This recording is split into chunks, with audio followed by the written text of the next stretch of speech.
Before learning a round-off backflip, it's nice to have a standing back tuck before. It's not a prerequisite, but it helps a lot. Before you want to go for the actual flip, you want to make sure you drill that round off a lot. I see a lot of parkour guys do it crooked, off axis, a bunch of different ugly things. So you want to make sure you have it clean before you go for the actual flip. So the way that you're going to get into it is you're going to start by having your legs split, but you're going to do a hop on one leg first. So it's going to look a little like this.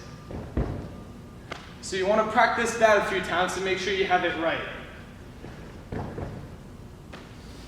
When you go for the actual round off, you want to make sure those last two steps are split. You don't want them too close together because then you won't be able to get as much momentum. So you want to make sure that the front leg is a lot more forward than the back one, like this. Once the front leg hits the ground, then you're going to kick the back leg up as hard as you can.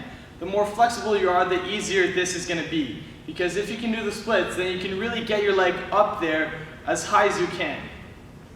So as you're kicking your back leg, you're also going to reach for the ground with both your hands. When you reach for the ground, they're not going to hit the ground straight like this, or you're not going to be all the way over. It's going to be kind of in the middle like this. But you want to make sure that you reach out. If you don't reach out enough and you put them too close, you'll have no power on your round off. So let me show you an example of what not to do. See, there was no momentum there. There was no power to do the flip. It would have been a lot harder.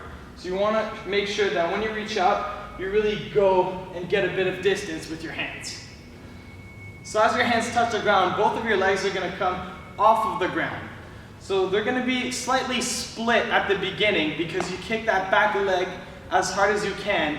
But as you're further into the round off, then they're going to come together because at the end, you're going to land like this. When you land on the ground, you want to make sure that your body is an angle towards where you came from. We call this blocking. You want to make sure you block your body like this so that you can turn your forwards momentum into height during the flip. If you don't block, then you'll end up with your body like this or even this way, and you'll end up shooting out a lot more. You don't want that because you want to make sure that you get as much height possible to get as much time to do the backflip.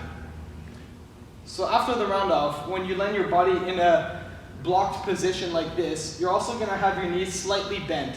The reason for this is so that you can use the bent knees to straighten them to jump as high as you can. As you're blocking, you also want to make sure that you bring your arms up. So your body is going to be here and you bring them up to try and get height. If you don't bring them up, then you're just going to be like this and flipping from here. But you really want to make sure you reach them up to get your height and flip as high as possible. So from here, all you have to do is the backflip.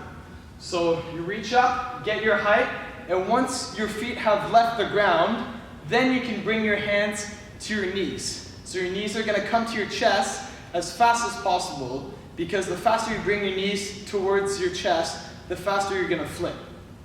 So you're going to bring your knees to your chest and then your hands to your knees, tuck up until that you see the ground, and when you do see the ground, about 3/4 way in the flip, then you're ready to open up and land.